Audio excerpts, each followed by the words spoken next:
เป่าแคน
แคนอันนี้ก็เจ้าสลายก็จะเป่า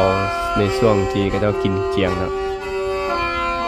หรือว่าน้ำบุญน้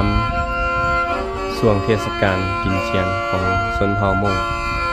ก็เจ้าจะมีการเป่าแคนแบบสิ